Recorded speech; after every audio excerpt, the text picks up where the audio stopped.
অনেক মানুষের এই প্রশ্ন থাকে যে ভাগ্যের বদলে যাওয়া আর তকদিরগুলোর বদলে যাওয়া সম্ভব? আল্লাহ এমন কোন নিশানি প্রকাশ করেন যেটা থেকে বোঝা যাবে যে আল্লাহ আমাদের ভাগ্য বদলাতে চলেছেন? তাহলে মনে রাখুন যে যখন আল্লাহ কারো ভাগ্য বদলাতে চান, তাহলে মনে রাখুন যে যখন আল্লাহ কারো ভাগ্য বদলাতে চান না, তো তাকে কিছু ইশারা প্রকাশ করেন। আমার রবের কোরআন এই কথার প্রমাণ দিচ্ছে যে তিনি কাদের জন্য মজিজার দরজা খোলেন, কাদেরকে তাদের মনের পছন্দ মতো জিনিস দান করেন, আর কাদের ওপরে অসন্তুষ্ট হয়ে তাদের ওপরে তার রহমতের দরজা বন্ধ করে দেন। তাহলে মনে রাখুন, নামাজ থেকে কাউকে তাহাজ্জুদ পর্যন্ত নিয়ে আসা, এটা হলো আল্লাহর ভালোবাসা। তাহাজ্জুদ তো সবচেয়ে বড় দলিল নিজের রবের প্রতি ভালোবাসার। যে যদি একটা দুঃখ ভরা রাত আল্লাহর সামনাসামনি বসে কাটিয়ে দেয়া হয়, তো জীবনের বাকি রাতগুলো জেগে কাটাতে হয় না। ফরজ নামাজের আজানকে সব মানুষ শুনতে পায়, বরং তাহাজ্জুদের আজানকে বিশেষ কিছু সৌভাগ্যবানরাই শুনতে পায়। ফরজ নামাজ তো অনেক মানুষেরাই পড়ে, কিন্তু তাহাজ্জুদ তো আল্লাহর বিশেষ কিছু বান্দায় পড়ে। কতটা সৌভাগ্যবান সেই চাওয়াগুলো যা আমাদেরকে তাহাজ্জুদ পর্যন্ত আনে। মানুষ লাখবার বলুক এটা অসম্ভব, কিন্তু আমি তাহাজ্জুদের মাধ্যমে তকদিরগুলোকে বদলাতে দেখেছি। যখন আপনার অন্তরে তাহাজ্জুদ পড়ার খেয়াল বারবার আসছে, তাহলে বুঝে নিন যে আপনার দোয়াগুলোর কবুলিয়তের হুকুম পেয়ে গেছে। আপনার দোয়াগুলো কবুলিয়তের দরজা পেয়ে গেছে। আপনি শুধুমাত্র দোয়া করুন আর বাকিটা তার হাতে ছেড়ে দিন। কে জানে তার আপনার চাওয়া এতটা পছন্দ যে তিনি আপনাকে আরও শুনতে চান। আপনার কোনে বিশ্বাস আছে আমার আল্লাহ, এজন্য আমার দোয়াগুলোর যোগাযোগ বহাল আছে এখন পর্যন্ত। আর জানো শান্তি কি? নিজের রবের সাথে একা বসে কথা বলা। যখন আপনার কোনো আশা নজরে আসে না, তো তিনি আপনাকে তাহাজ্জুদের মায়ে লাগিয়ে দেন আর একটা নতুন আশার সাথে জাগিয়ে দেন। সেই রব যিনি আপনাকে সবচেয়ে বেশি ভালোবাসেন, সেই যিনি আপনাকে সবর দেন, সেই যিনি আপনাকে শক্তি দেন, আপনাকে তাহাজ্জুদে ওঠার তৌফিক দেন। তাহলে আপনি কিভাবে ভেবে নিলেন যে তিনি আপনার সবরকে শুকরিয়ায় বদলাতে পারবেন না? যদি এমন হয়ে যায় কখনো যে যেই কারণে আপনার আল্লাহর সাথে তাহাজ্জুদে মোলাকাত হয়ে যায় আর তিনি আপনার সামনাসামনি এসে যায়, আর সেই দৃশ্য আপনার জন্য কোনো মজিজার চেয়ে কম হবে না। এটাই তাহাজ্জুদ। তাহাজ্জুদ আপনার আর আল্লাহর মাঝামাঝি একটা বিশেষ সময়, আপনার দোয়াগুলোর কবুলিয়তের শেষ মঞ্জিল। রাসূলুল্লাহ সাল্লাল্লাহু আলাইহি সাল্লাম বলেছেন যে আমার পরওয়ারদিগার অসীম বরকতময়। আল্লাহ প্রতিটা রাতে প্রথম আসমানে নেমে আসেন যখন রাতের শেষ প্রহর শুরু হয়, আর তারপর তিনি বলেন, আছো কেউ আমার কাছে দোয়া করার, যেন আমি তার দোয়াগুলো কবুল করব? আছে কেউ আমার কাছে যাওয়ার, যেন আমি তাকে দিতে পারি? আছে কেউ আমার কাছে ক্ষমা চাওয়ার, যেন আমি তাকে ক্ষমা করতে পারি?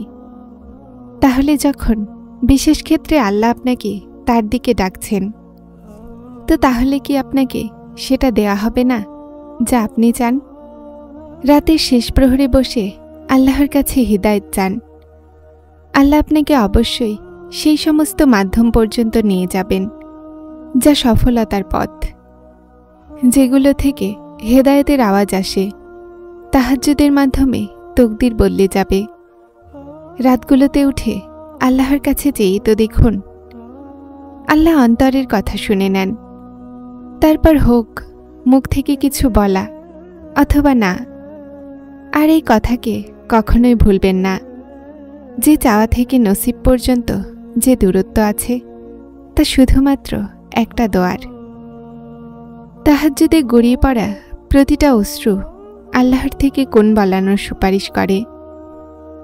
এটাও হতে পারে যে আপনার যেই মজিজার অধীর আগ্রহে অপেক্ষা করছেন, সেটা আপনার এক শেষ দোয়ার অপেক্ষায় আছে। রাতের গভীরতা আল্লাহর ওপরে বিশ্বাস স্থাপনকারীদের জন্য সেই আলো যা মজিজার পথ দেখায়। আর যদি আপনার অন্তরেই আশা করে যে এটা কখন আর কিভাবে হবে, তাহলে জেনে রাখুন যে তিনি ধনভাণ্ডারের মালিক। গুণের ক্ষমতা রাখার পরও যদি আপনাকে পরীক্ষা করছেন, তাহলে বুঝে নিন সেই দেরির পিছনেও কোনো হিকমত লুকিয়ে আছে। জেনে রাখুন অপেক্ষারও 3টি সুরত থাকে।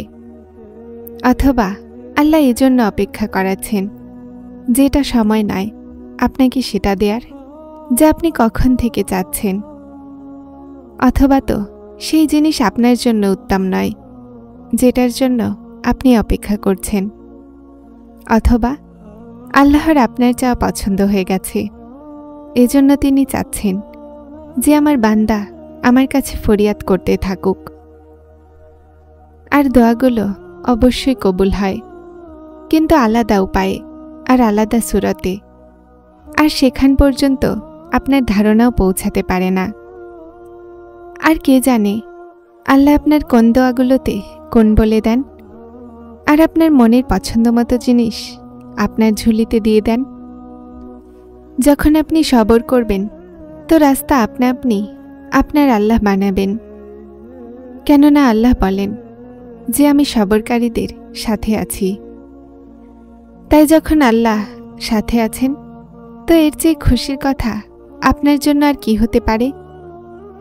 যিনি রাতের শেষ প্রহরে আপনাকে তাহাজ্জুদ পড়ার জন্য লাগিয়ে দেন, তাহলে ভাবুন যে তিনি আপনাকে খালি হাতে কিভাবে ফিরাবেন। এজন্য যখনই রাতের শেষ প্রহরে চোখ খুলবে, তাহলে বুঝে নিন যে আল্লাহ আপনার সাথে কথা বলতে চান। কেননা তাহাজ্জুদ এক এমন প্রিয় ইবাদত যেটার ডাক স্বয়ং আরশ থেকে আসে।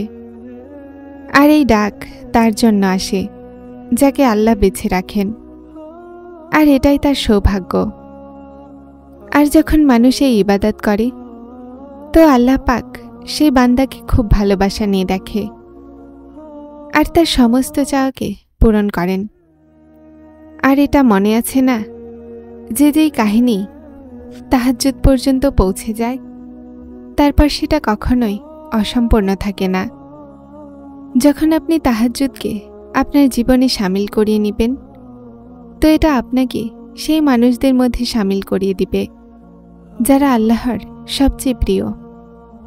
আর বিশ্বাস রাখুন, অন্তর বদলানোর নিয়তে তাহাজ্জুদ পড়বেন, তো অন্তরও বদলাবে আর পরিস্থিতিও।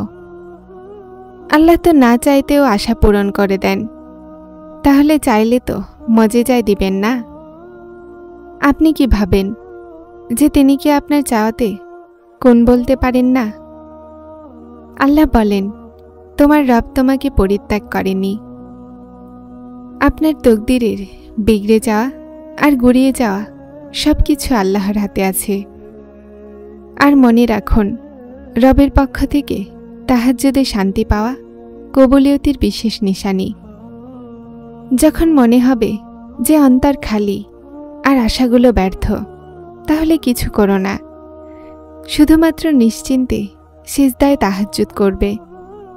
তিনি তোমাকে পথ দেখাবেন, তিনি আপনার ভাগ্যকে বদলাবেন, আর আপনার খালি অন্তর ভরে যাবে। কবুলিয়তের আর একটা নিশানি তো হলো এটাও যে আপনি দুনিয়ার সামনে না ঝুঁকে, জনে জনে হাত না পেতে সেই আজিম রবের ওপরে বিশ্বাস রেখে শুধুমাত্র তার সাথেই ঝুঁকে যান। রাতগুলোতে উঠে তাকে রাজি করান। তাহলে জেনে নিন, খুব জলদি আল্লাহ আপনার উপরে তার রহমত বর্ষণ করতে চলেছেন। মনে রাখুন, প্রতিটা চলে যাওয়া দিন আপনাকে আপনার মঞ্জিলের নিকট